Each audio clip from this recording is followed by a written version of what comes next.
Good morning, everyone. It's Sunday, March 1st. Massachusetts Secretary of State Bill Galvin is our guest. Let's go on the record. Galvin overseeing Massachusetts' first ever early voting for a primary. So, how'd it go? You get the whole experience of the environment. Yeah, it's kind of fun, honestly. All eyes are now on Super Tuesday as the candidates push ahead. Our exclusive UMass Amherst poll on WCVB shedding some light on what's on the mind of voters here in Massachusetts. Can Elizabeth Warren pull it off on her home turf? And hiking the gas tax, we're breaking down the new proposal to pump money into transportation. Let's go on the record. From WCVB Channel 5, the inside word from Washington to Beacon Hill. Today's newsmakers are going on the record. Welcome to OTR on this first day of March. We haven't hit the Ides of March yet, so you don't have to beware yet. I'm Ed Harding, along with News Center 5's political reporter Janet Wu. Great to have you with us. And our guest this morning is Bill Galvin, the Massachusetts Secretary of State. Galvin is a Democrat. He's the guy for all things elections, serving in his current role since 1995. Before that, he served as a state rep from 75 to 91, a graduate of Boston College, law degree from Suffolk University. It's always great to have you with us, sir. Thanks for coming in. Pleasure to be with you, too. So let's dive right in. Early voting for the Massachusetts presidential primary is now over. How successful do you think it was? And do you have like sort of a rough estimate on the percentage or whether it was as many people as you had hoped? Let me answer your question. I think it was successful for a number of reasons. We had 600,000 persons vote early in 2018 in the general election when we had 10 days. We certainly were well over 100,000, could hit 200,000 for early in this election. Don't forget, it's a smaller pool of voters because a lot of independents will not vote in a primary. It also had the benefit, I think, of providing people with the opportunity to vote on their own schedule. There may not be people who wouldn't have voted anyways, they were going to vote anyways, and it reduced some of the pressure on local election officials on election day, and we'll see that on Tuesday. So this may be sort of a little out of left field, but with the coronavirus making as much noise as it is, do you worry that it might dampen voter turnout? We worry about it. Anxiety is legitimate, but I don't see, given the fact that people are still riding the subways and going into coffee shops and all that. I mean, the issue is, are they in any more danger in a voting setting than they are in those other settings? And I think the answer is no. There's another primary coming up in September. Would you imagine early voting for that? Right now, there is no early voting. Right now. The legislature would have to approve it. They had an opportunity to do that. They declined to do so.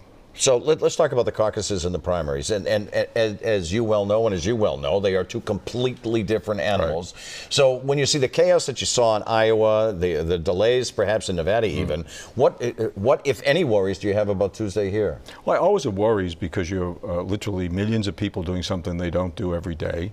You have tens of thousands of people who are temporary workers, so there's all sorts of possibilities, and ballots that have to be presented and accurate. So you never say I don't worry about it. I do tell you this, we only have paper ballots. We always have paper ballots, and we always will have paper ballots as long as I have anything to say about it. And that gives people a degree of confidence because they can see the ballot before they put it in the ballot box. They know exactly what they did. And we always have the cards to fall back on if there's any doubt or question. We haven't had to do that, although I think you recall when we had the recount for the 3rd Congressional District last time, it came out just about where it was. So it's a good system. You always worry about the technological pieces on the voting rolls, but we have a locked-in system. It's not on the internet. We spent a lot of money on security. We're concerned about security. But nevertheless, we're hopeful it will work out. So let me put on your broader hat. Should caucuses be eliminated in America? Well, caucuses have a role. Caucuses are a situation for party people. They're supposed to be party events. One thing that Iowa did this time, and Nevada did also, was they broadened it by allowing people to vote early or vote absentee. That's really not a caucus, and that's not. I'm not saying it's a bad thing they're letting vote early. I'm just saying it changes the dynamic of it all to make it more like a primary.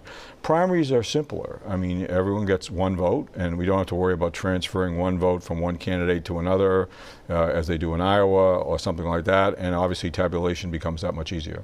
Let's jump over to the September primary, which is going to be very early. It's before Labor Day. Right. It's September 2nd, I believe. September 1st. September 1st. In that race, the big race is going to be Ed Markey, who is the incumbent senator, and Joe Kennedy, who's a congressman who's running against him. Right. This year, some people are complaining that this could hurt younger voters since they are more likely to have younger kids that may or may not be starting school. So first of all, explain why it's so early, and second of all, why they should not be concerned about the fact that lot it's of so early school-age because kids. federal law requires me to have absentee ballots available 45 days before the final election, which is November 3rd. So that meant we had to move it from off the statutory date, which was in the middle of September. That left us with two possible dates, either September 1st or the day after Labor Day, September 9th, or 8th rather, because of the lateness of Labor Day. We felt that since schools were, and we checked this, opening mostly before Labor Day, the first guarantees us the opportunity to make sure the ballot's printed. If we were not to comply with that federal law, we would be sued, and we were told that by the Trump administration, as I might add, had been previously told by the Obama administration. This is not a new law. We just saw in the recount that I just referred to in the 3rd Congressional District how it can take at least a few days in a close race. We're going to have an open congressional seat because of Kennedy's decision to run for the Senate. We cannot take the risk that military ballots, overseas ballots, anyone is not going to get a ballot or get it late because it's bad for somebody's vacation. Do you have an estimate or a prediction or perhaps a worry that perhaps it would dampen voter turnout because it's so early? I don't. You think it'll be just as have well, no effect I will tell you, whatsoever? last time in 2018, when I was both a candidate and running the election, we had the election the day after Labor Day, and it was going to be terrible. Nobody was going to vote.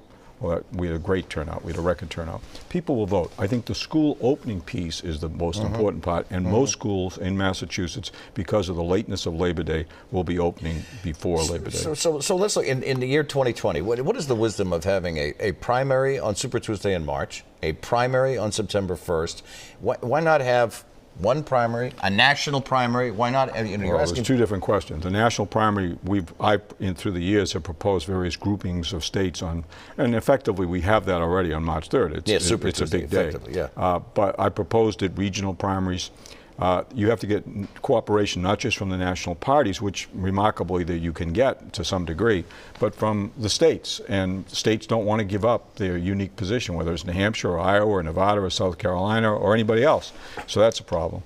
As far as why are we having multiple primaries, well, if we were to have a primary, if we were to put everything on March 3rd, it would mean people would have to make decisions about running for the legislature last year. And I'm not sure it would necessarily enhance turnout. The legislature controls the rules. They prefer a later primary.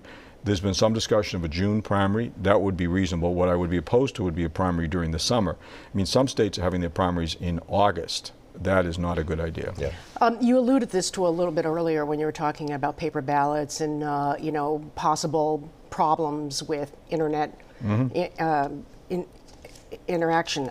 U.S. intelligence officers told Congress last week that Russians again are helping President Trump and Bernie Sanders by interfering in our elections this year. How serious are you taking this warning? What can and are you doing about it?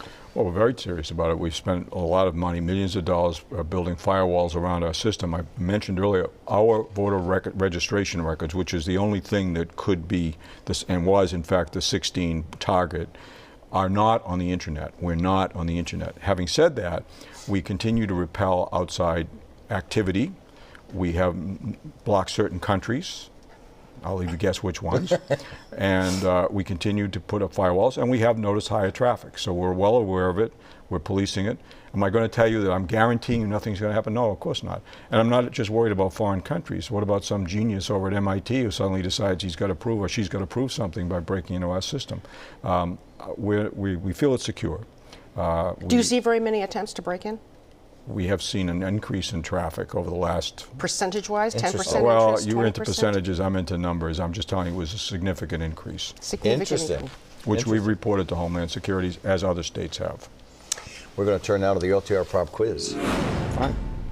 You see, he sits there so confidently in the chair. I'm not and says, confident. "Fine." I have no idea what you're going You to ask usually me. do Well, pretty yeah, well with this, you though. nail these things. You No, usually not do really. pretty well. Well, so okay. So the last time you were here, I made a mistake. no, well, no, that's not what I'm talking about. We talked a lot about pastries. You guessed the Massachusetts State Muffin and the dessert. Right. Today we thought we'd dive a little deeper into that. Right. Okay, so we have established that Boston cream pie is the official dessert here in the Commonwealth. If you ask Betty Crocker, which of these is not an ingredient? Is it milk, is it brown sugar, or is it cornstarch? Which one is not an ingredient? Cornstarch. Brown sugar. Milk and cornstarch go into the cream filling. The Obviously, recipe. I have never made a Boston cream pie. Have you eaten a Boston cream pie? Yes, but not recently. Have you ever cooked? Here's the question. Or baked, I should Fine say. cooking. Using a phone for a reservation is not cooking. All right, staying on top of the topic of dessert. President Clinton famously visited Mike's Pastry Shop in the North End during his 1992 campaign. What was he served? Was it cappuccino and a cannoli, just a cannoli, or espresso and a chocolate eclair?